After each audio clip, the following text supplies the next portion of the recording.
अस्सलाम वालेकुम नाजरीन, मैं हूं हुरैन फातिमा और आप देख रहे हैं हिमायती न्यूज HD चैनल। नजर डालते हैं आज की अहम खबर पर। ताइवान में शदीद जल्जलों से जमीन लरज उठी, मुतअद्दद इमारतें गिरने की वजह से हलाकतों का खदशा है, जबकि सुनामी अलर्ट जारी कर दिया गया।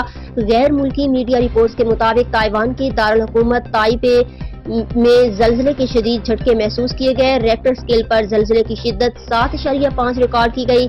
जल्जले के झटके चीनी सूबे फौजियान में भी महसूस किए गए, जिसके बाद शहरियों में शदीद खौफ व हरास फैल गया। हुक्काम के मुताबिक जल्जले का मरकज हवालीन से तकरीबन 18 किलोमीटर जनूब और ताइपे से 138 किलोमीटर दूर समंदर था।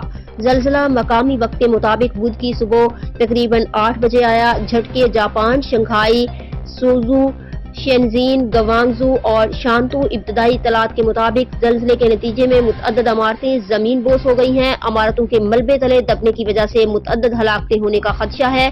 जल्जले के बाद ताइवान की दारुल हुकूमत ताइपे की मुतअद्दद इलाके बिजली से महरूम हो गए। लोगों को मुश्किलात का सामना है। ताइवान के हुकाम ने जल्जले के बाद सुनामी की वार्निंग जारी कर दी। रेस्क्यू एहलकारों ने मुतासरा इलाकों में पहुंचकर इमदादी सरगर्मियां शुरू कर दी, जबकि अस्पतालों में भी इमरजेंसी नाफिज कर दी गई।